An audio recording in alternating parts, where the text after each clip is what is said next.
नमस्कार दोस्तों, मैं गौरव चौधरी स्वागत करता हूं आप सबका अपने परिवार स्वाध्याय श्री में। आई होप आप लोग स्वस्थ होंगे, घर पर होंगे और अपना अपने परिवार का ख्याल रख रहे होंगे। कल हमारा जो टॉपिक था, हमने लास्ट अंतस्थ व्यंजन को पढ़ा था। आज भी हम उससे आगे अपने टॉपिक को लेके चलते हैं। बच्चों, आप लोगों को वीडियो को लाइक करना है, शेयर करना है और सब्सक्राइब भी करना है। आप लोग जितना ज़्यादा से ज़्यादा वीडियो को शेयर करेंगे, सब्सक्राइब कराएंगे, उतना सपोर्ट होगा। आप लोगों की सपोर्ट की आवश्यकता है। अगर आप लोगों का सपोर्ट रहा तो हम इससे ज़्यादा बेस्ट कर सकते हैं। आपको हर एक सब्जेक्ट के अलग अलग टीचर ला के दे सकते हैं, ताकि आप लोग यहीं पे अच्छे से सब कुछ पढ़ सको। बस आप लोगों का सपोर्ट चाहिए। आप लोग अगर वीडियो को लाइक करते हैं तो उससे बस इतना होता है कि हम लोगों को सपोर्ट मिलता है और ज़्यादा अच्छा करने के लिए, एक प्रोत्साहन मिलता है। ताकि आप लोग जब लाइक कर देते तो हमें लगता है कि यार हाँ, लोग हमें लाइक कर रहे हैं, अच्छा लगता है। उससे कुछ मिलता नहीं है। अगर आप लोग चैनल को शेयर करोगे, आप लोग सब्सक्राइब करोगे तो आप लोगों की सपोर्ट होगी। बस आप लोग ज़्यादा से ज़्यादा अपने ग्रुप में, अपने फ्रेंड सर्कल में ज़्यादा से ज़्यादा वीडियो को पहुंचाइए, शेयर करिए। फेसबुक, इंस्टाग्राम, आजकल तो सब कुछ चलाते हैं। फेसबुक, इंस्टाग्राम, व्हाट्सएप ग्रुप पे सब जगह शेयर करिए। बस अच्छे से शेयर करते रहिए ताकि आप लोगों की सपोर्ट हो सके, और चैनल को ज़्यादा से ज़्यादा सपोर्ट करिए। ठीक है बच्चों, आज हम शुरू करते हैं अंतस्थ व्यंजन। अंतस्थ व्यंजन की कुल संख्या 4 होती है। कल मैंने आपको बताया था कि अंतस्थ व्यंजन स्पर्श व्यंजन और उष्ण व्यंजन के मध्य में अंतस्थ व्यंजन का उच्चारण किया जाता है। अंतस्थ व्यंजन की संख्या 4 होती है। अंतस्थ व्यंजन की संख्या 4 होती है। ये, रे, ले और वे। कल हमने इन्हें अच्छे से पढ़ लिया था, लेकिन हमारा कुछ रह गया था। जैसे हमने ये की बात करते हैं, हमने कल अच्छे से देख लिया था कि ये को अर्धस्वर क्यों कहते हैं और वे को भी अर्धस्वर क्यों कहा जाता है। उसी प्रकार हमने रे को भी देखा था कि रे को लुंठित या प्रकंपित क्यों कहा जाता है। ठीक है, लुंठित या प्रकंपित क्यों कहा जाता है। आज हमें बहुत अच्छे से देखना है कि ले को आपका पार्श्विक व्यंजन क्यों कहा जाता है, इसके पीछे का कारण क्या है। आइए नोट करते हैं, साथ साथ नोट करते रहिए।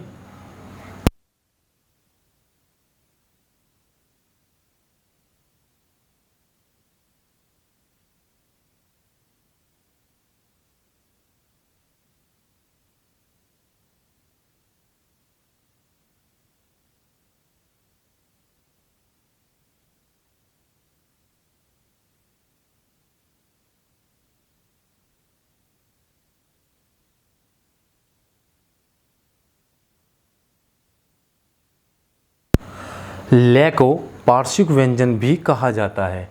अंतस्थ व्यंजन की संख्या 4 होती है। ये, रे, ले, वे। ये, रे, ले, वे। ये और वे को अर्धस्वर, ले को लुंठित या प्रकंपित। उसी प्रकार ले को पार्श्विक व्यंजन भी कहा जाता है। आपसे एग्जाम में इसी तरह पूछा जाएगा कि इनमें से आपका पार्श्विक व्यंजन कौन सा है। पार्श्विक व्यंजन है ले, लुंठित है रे। काफ़ी बच्चे इसमें बिचल जाते हैं कि कौन सा आपका लुंठित है और कौन सा प्रकंपित, क्योंकि लुंठित में ले आता है शुरू में ही, और ऐसा लगता है कि लुंठित जो है वो ले ही होगा, लेकिन लुंठित होता है या प्रकंपित होता है रे। और अगर हम बात करते हैं पार्श्विक की, पार्श्विक में लगता है कि रे की साउंड आती है, लेकिन साउंड से कुछ नहीं है। ध्यान दीजिए कि टॉपिक को कैसे क्लियर कराया गया है। लुंठित कहने का कारण क्या है, पार्श्विक कहने का कारण मैं आपको अभी बताता हूँ। ठीक है बच्चों,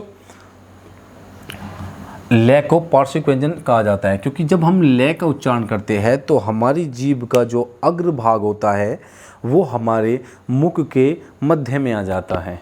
जैसे हम ले का उच्चारण करते हैं तो जीभ थोड़ी ऊपर टच होती है। ठीक है, थोड़ी सी ऊपर दंत की तरफ जाती है, लेकिन हमारी जीभ का जो अगला भाग है वो हमारे मुख के बीच में आ जाता है।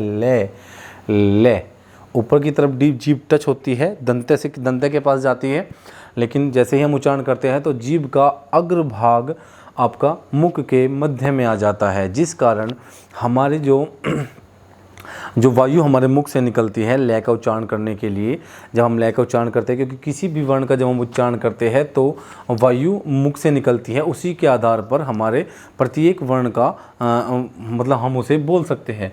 ठीक है। जैसे ले को बोलने पर हमारी जीभ का अग्रभाग मध्य में आ जाता है, मुख के मध्य में आ जाता है, जिस कारण वायु जीभ के दोनों कोनों से मतलब किनारों की तरफ से बाहर निकलती है। इसे ही पार्श्विक व्यंजन कहा जाता है। ले का उच्चारण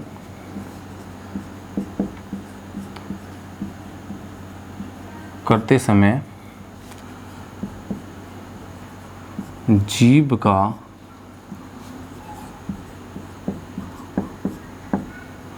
अगला भाग मुख के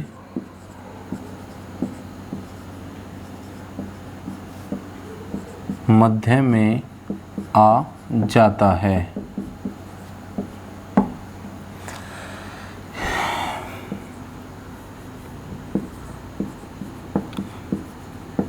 इसी कारण वायु जीभ के दोनों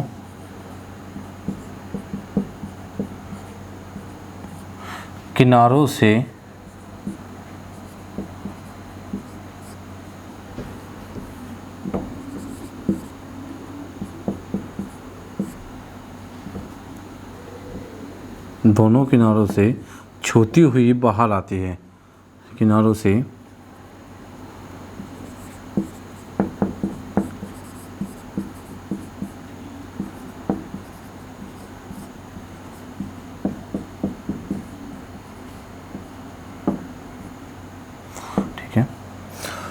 लय को पार्श्विक व्यंजन कहा जाता है, क्योंकि जब हम लय का उच्चारण करते हैं तो जो वायु है वो हमारे जब लय का उच्चारण करते हैं तो जीभ का जो अग्रभाग है वो हमारे मुख के मध्य में आ जाता है। इसी कारण वायु दोनों किनारों से छूती हुई बाहर निकलती है लय, इसलिए इसी कारण इसे पार्श्विक व्यंजन भी कहा जाता है। अब आपको अच्छे से समझ में आ गया होगा कि लय को लुंठित या प्रकंपित क्यों कहा जाता है और लय को पार्श्विक क्यों कहा जाता है, या फिर ये और वे को अर्ध स्वर क्यों कहा जाता है। आपसे बिल्कुल इसी तरह पूछा जाता है कि इसमें से लुंठित व्यंजन कौन सा है, या पार्श्विक कौन सा है, प्रकंपित कौन सा है, या अर्ध स्वर कौन सा है। अब हम देखते हैं उष्ण व्यंजन। नंबर 2 पर हमारा टॉपिक होगा, हेडिंग बनाइए आप, उष्ण व्यंजन।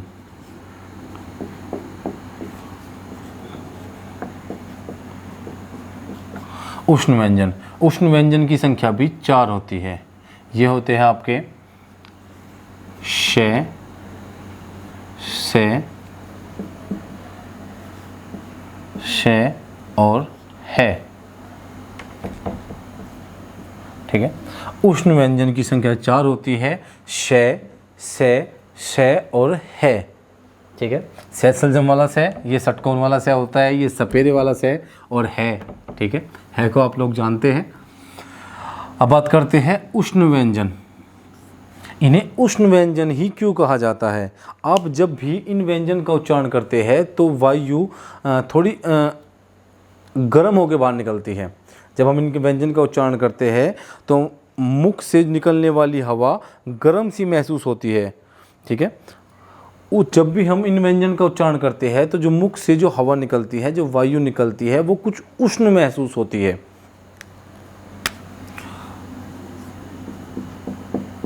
उष्ण व्यंजन का उच्चारण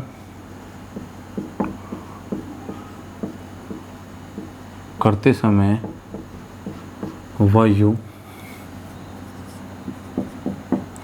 उष्ण प्रतीत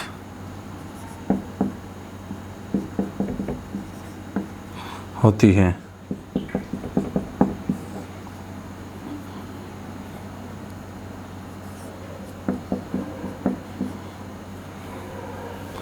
वायु उष्ण प्रतीत होती है। जब भी हम उष्ण व्यंजन का उच्चारण करते हैं तो वायु उष्ण प्रतीत होती है, अर्थात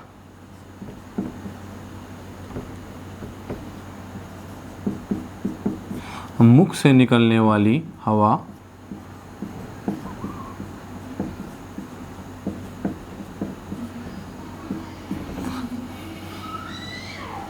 मुख से निकलने वाली जो हवा होती है वो हमें कुछ गर्म महसूस होती है। मुख से निकलने वाली हवा कुछ गर्म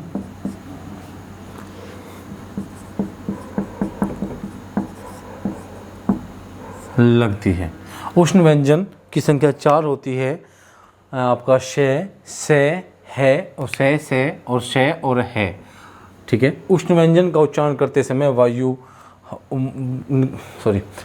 उष्ण व्यंजन का उच्चारण करते समय वायु उष्ण प्रतीत होती है। मुख से जो हमारी हवा निकलती है वो कुछ गर्म महसूस होती है। आप खुद बोल के देख लीजिए, शय, शय, शय, से और है, अर्थात इनका उच्चारण करते समय कुछ ज़्यादा ही घर्षण लगता है। एक ये भी है कि जब भी हम उष्ण व्यंजन का उच्चारण करते हैं तो इनका उच्चारण करते समय अन्य व्यंजनों के मुकाबले या अन्य वर्ण के मुकाबले कुछ ज़्यादा ही घर्षण लगता है, कुछ ज़्यादा ही घर्षण का हम प्रयोग भी करते हैं। उष्ण व्यंजन, ठीक है, आपने अच्छे से समझ लिया होगा। इनकी संख्या आपसे इतना ही पूछा जाता है एग्जाम में कि उष्ण व्यंजन कितने होते हैं या इनमें से कौन सा उष्ण व्यंजन है। ठीक है। उष्ण व्यंजन होते हैं शय, शय, शय और है, शय, से और है। अब हम तीसरे की बात करते हैं। नंबर 4 होगा ये, क्योंकि जो नंबर 1 था मैं आपको अच्छे से बता देता हूँ, क्योंकि मैंने थोड़ा नंबर काउंटिंग में गलती कर दी है। कुछ गलती भी नहीं है, क्योंकि नंबर 1 पर था हमारा स्पर्श व्यंजन, नंबर 2 पर था आपका अंतस्थ व्यंजन, अंतस्थ 3 था आपका उष्ण, और नंबर 4 पर था आपका संयुक्त व्यंजन। ठीक है। स्पर्श हमने कहा था हम बाद में देखते हैं सबसे लास्ट में, क्योंकि थोड़ा बड़ा होगा, अच्छे से समझाना चाहता हूँ। अच्छे से सभी समझाने हैं लेकिन वो थोड़ा बड़ा है इनके मुकाबले। अगर देखते हैं अंतस्थ व्यंजन की, क्योंकि आप इन्हें अच्छे से समझ लोगे तो उसे समझना थोड़ा सा आसान होगा इन सब के मुकाबले, क्योंकि आप अगर डायरेक्ट उसे समझोगे थोड़ी सी दिक्कत हो जाती है, लेकिन समझ में तो वो भी आ जाता है। लेकिन अगर आप इन्हें अच्छे से समझ लेते हो तो उसके बाद इसे समझना थोड़ा आसान होता है। तो अंतस्थ व्यंजन हमने देख लिया है, उष्ण भी देख लिया, और हमारा टॉपिक होगा संयुक्त व्यंजन। आप हेडिंग बनाइए, संयुक्त व्यंजन।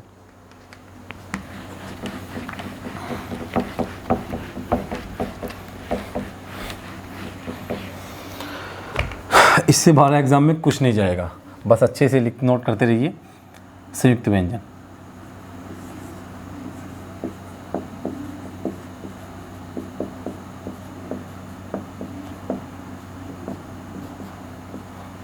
संयुक्त व्यंजन की संख्या भी 4 ही होती है।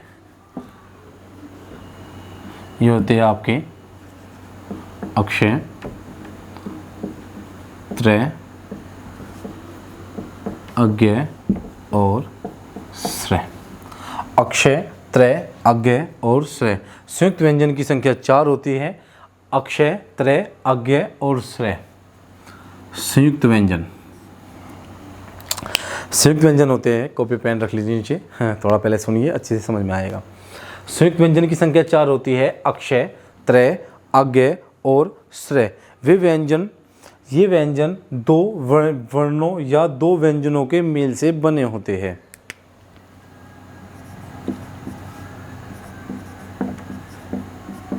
ये व्यंजन 2 वर्णों, या फिर वर्णों की बजाय अगर कहोगे 2 व्यंजन, क्योंकि वर्ण की अगर बात करते हैं, क्योंकि वर्ण में स्वर भी आते हैं। ठीक है। 2 व्यंजनों या वर्णों भी आप लिख सकते हो, वर्णों के मेल से बने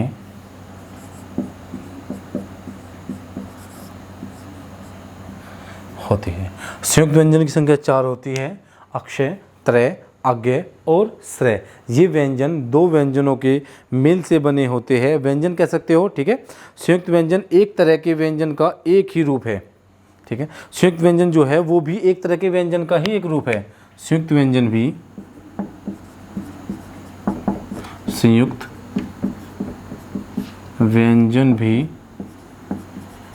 एक तरह के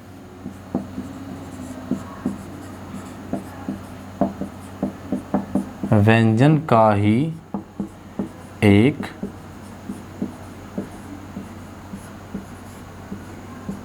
रूप है।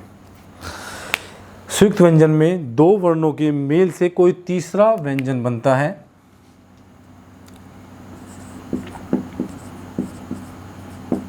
संयुक्त व्यंजन में दो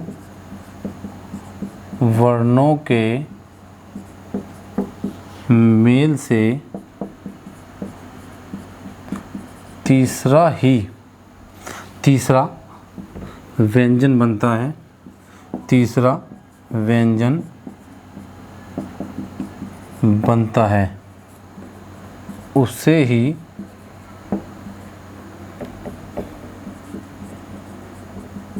संयुक्त व्यंजन कहते हैं।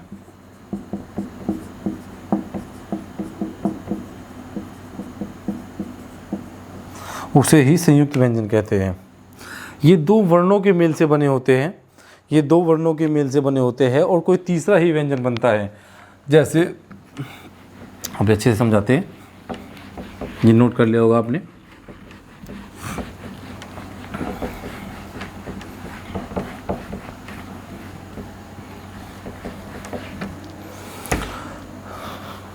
संयुक्त व्यंजन, अगर बात करते हैं संयुक्त व्यंजन में दो वर्ण होते हैं, दो वर्णों के मेल से होता है, दो वर्णों के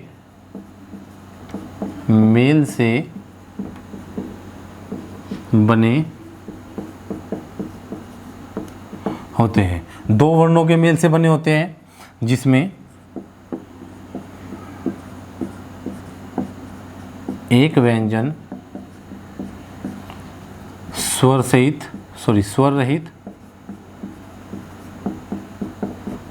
रहित होता है और दूसरा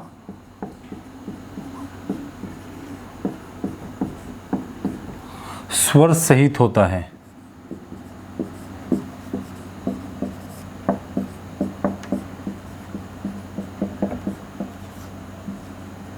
और दूसरा स्वर सहित होता है। अर्थात जिन दो वर्णों के मेल से, दो व्यंजन के मेल से संयुक्त व्यंजन बनते हैं, अक्षय त्रय अज्ञस्वर बनते हैं, उसमें एक व्यंजन में एक व्यंजन स्वर रहित होता है और एक स्वर सहित होता है।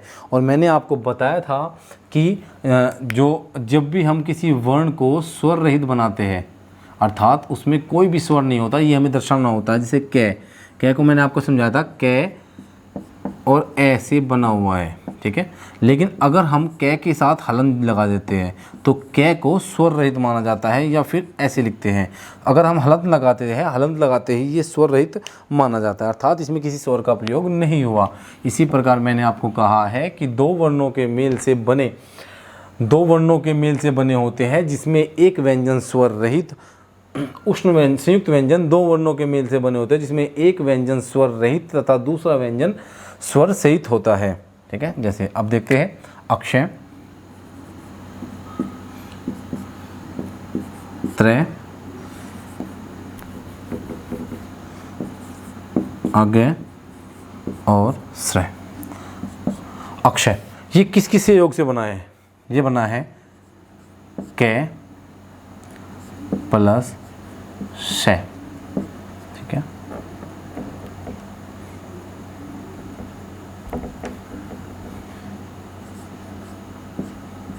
कै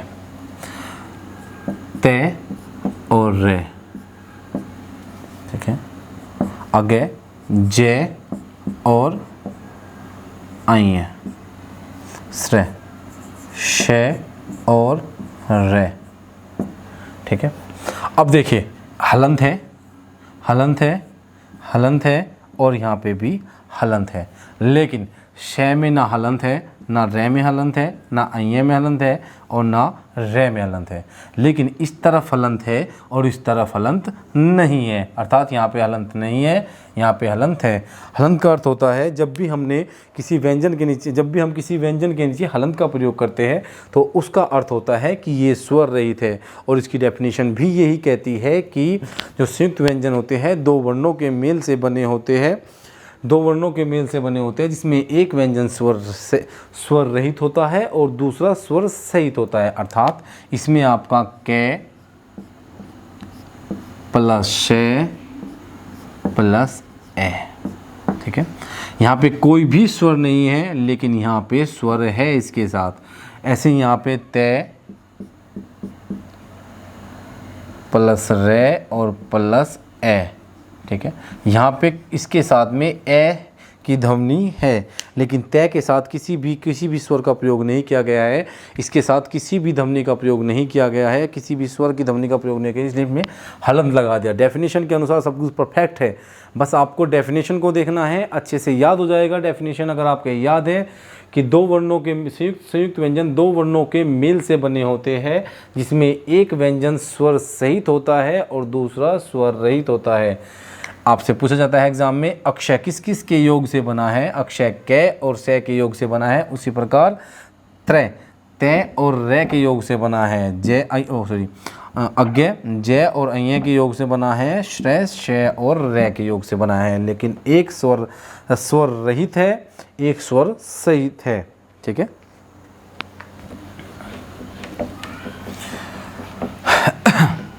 अच्छे से समझ लिया होगा दोस्तों। कोशिश की है कि आप लोग अच्छे से समझ सको। चैनल को ज़्यादा से ज़्यादा शेयर करिए, वीडियो को जहाँ तक पहुँचा सकते हैं पहुँचाइए, क्योंकि आप लोगों की सपोर्ट होगी तभी हम कुछ कर सकते हैं। आप लोगों को ज़्यादा से ज़्यादा शेयर करना है ताकि लोग सब्सक्राइब करें और ये वीडियो ज़्यादा से ज़्यादा लोगों तक पहुँच सके। लाइक करें ताकि हमें सपोर्ट मिल सके। ठीक है, अपने दोस्तों तक वीडियो को पहुँचाइए, अपने जितने भी आपके ग्रुप है, फ्रेंड सर्कल है, वहाँ तक पहुँचाइए। ठीक है, आप लोगों की सपोर्ट की ज़रूरत है तो सपोर्ट करिए। अब हम देखते हैं, अब हमारा हो गया आपका उष्ण अंतस्थ व्यंजन, उष्ण व्यंजन और आपका संयुक्त व्यंजन हमारा कंप्लीट हो गया है। अब हम देखते हैं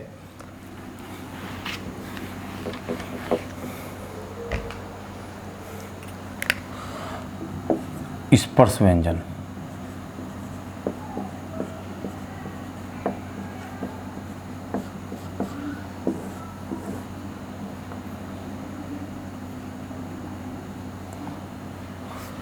स्पर्श व्यंजन, ठीक है, स्पर्श व्यंजन क्या होते हैं? अगर स्पर्श व्यंजन की बात करें तो कै से लेकर मैं तक ये 25 होते हैं। कै से लेकर मैं तक इनकी संख्या 25 होती है। अगर इसमें द्विगुण व्यंजन या उत्क्षिप्त व्यंजन को भी शामिल कर लिया जाए तो इनकी संख्या हो जाती है आपकी कितनी? 27। ठीक है, स्पर्श व्यंजन, स्पर्श व्यंजन वे व्यंजन होते हैं जो हमारे मुख के किसी ना किसी भाग को स्पर्श करके बाहर निकलते हैं। ठीक है, इनका उच्चारण करते समय मुख का कोई ना कोई भाग स्पर्श वो होता है, मतलब छूकर वायु छूकर बाहर निकलती है। इसी के आधार पर इन्हें कैटेगरी में बांटा गया है। इन्हें एक अलग से इनके लिए एक चार्ट तैयार किया गया है कि कौन सा व्यंजन या कौन सा वर्ण किस स्थान से बोला जाता है। जैसे अगर हम बात करते हैं, किसी को कंठ से बोला जाता है, जैसे ये हमारा मुख है, मुख बनाना बड़ा असंभव सा हो रखा है। ठीक है, ये हमारा गला है, ये हमारा तालु है, ये मूर्धन्य है, यहाँ पे दंत है, यहाँ पे ओष्ठ्य है। ठीक है, जैसे हमने कै का उच्चारण किया, कै का उच्चारण करते समय हमारी जो वायु है, आप इसे अच्छे से आप वैसे भी देखिए, जैसे हमने उच्चारण किया, आप देखिए, खुद हाथ लगाइए, यहाँ पे कंठ पे अपने हाथ लगाइए, कै कै कै। ठीक है, यहाँ पे हाथ लगाइए, ये जो निकला हुआ होता है यहाँ पे छुइए से, थोड़ा सा, ज़्यादा प्रेशर नहीं डालना, कभी कोई सा निकल जाओ, निकलना नहीं है, यहीं पे रहना है, अच्छे से पढ़ाई करनी है, जॉब लेनी है। तो यहाँ पे हाथ लगाइए, कंठ पे हाथ लगाइए और थोड़ा सा प्रेशर, हल्का सा, बहुत मामूली सा डालना है। ठीक है, बोलिए कै खे गे घे, बोल दिया। अब बोलिए चे, प्रेशर यहीं पे रखना है, हल्का सा प्रेशर, हल्का सा हाथ दबा करके, बहुत हल्का सा। ठीक है, यहीं पे। अब क्या बोलना है? कै, कंपन हुआ, कुछ हलचल महसूस हुई, अब बोलना है आपको यहीं पे हाथ रखे, चे चे, नहीं कुछ नहीं हुआ। अब थोड़ा ऊपर जाइए, यहाँ पे हाथ रखिए, चे। जब हम चे बोलते हैं तो यहाँ से प्रेशर होता है, चे चे, क्योंकि चे जो है वो तालु है और आपका जो कै है वो कंठ है। स्पर्श व्यंजन कै से लेकर मैं तक 25 होते हैं। इन्हें कैटेगरी वाइज अलग अलग रखा गया है, इन्हें साइंटिफिक तरीके से अलग अलग स्थान दिया गया है। अब इसमें उसे अच्छे से पढ़ते हैं हम।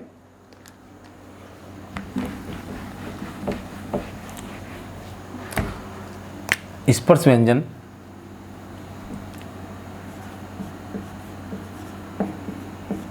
स्पर्श व्यंजन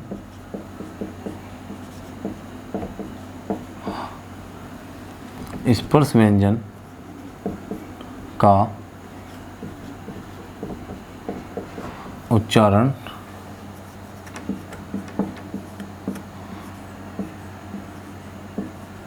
करते समय वायु मुख के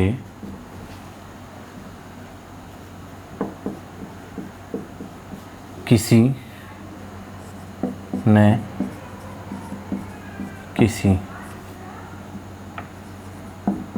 भाग को छूकर बाहर निकलती है। ठीक है, इनकी संख्या 25 होती है। इनकी संख्या 25 होती है। कैसे मैं तक स्पर्श व्यंजन की संख्या कै से लेकर मैं तक 25 होती है। ठीक है, अगर इसमें हम डे और ढे को भी शामिल कर लिया जाए तो इनकी संख्या 27 हो जाती है। 25 + 2 27 हो जाती है। ठीक है, अब डे और ढे की बात करते हैं। डे और ढे को उत्क्षिप्त व्यंजन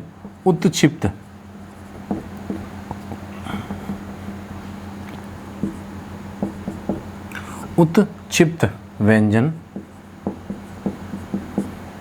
या द्विगुण व्यंजन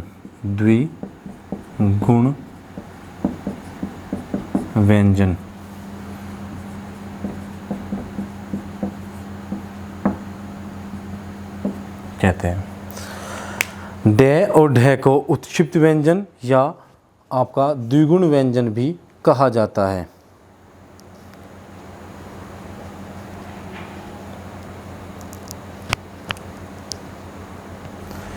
उत्क्षिप्त व्यंजन उन व्यंजन को कहते हैं जब उत्क्षिप्त व्यंजन का उच्चारण करते हैं तो वायु मुख से सॉरी बच्चों, आज लग रहा है अलार्म बजते रहेगा। जब उत्क्षिप्त व्यंजन का उपयोग को बोलते हैं हम तो हमारी जीभ जो है वो ऊपर वाले हिस्से पर टकराती है, मूर्धा से टकराती है या मूर्धन्य से टकराती है और एकदम से नीचे आती है। जैसे बोल कर देखिए, day day day day day. आप इसे बोलकर देखिए अच्छे से, हमारी जीभ हमारे मूर्धन्य से टकराएगी और एकदम से नीचे आ जाएगी। ठीक है, डे और ढे डे ढे। ठीक है, बोलिए दोबारा बोलिए मेरे साथ। जब भी हम इनका उत्क्षिप्त व्यंजन या द्विगुण व्यंजन को बोलते हैं तो हमारी जो जीभ है वो मूर्धन्य से टकराती है और एकदम से नीचे आ जाती है। जैसे डे ढे। ठीक है, इसे ही उत्क्षिप्त व्यंजन या द्विगुण व्यंजन कहते हैं। ठीक है बच्चों, आज के लिए इतना ही रखते हैं। इससे आगे हम कल देखेंगे, अच्छे से इसे समझेंगे क्योंकि बड़ा टॉपिक है, अच्छे से समझ में आएगा। एक साथ करेंगे तो अच्छे से ज़्यादा समझ में आएगा। ठीक है, चैनल को वीडियो को लाइक करिए, शेयर करिए, चैनल को शेयर करिए, सब्सक्राइब करिए, ज़्यादा से ज़्यादा अपने दोस्तों तक पहुँचाइए। आज के लिए इतने रखते हैं, धन्यवाद।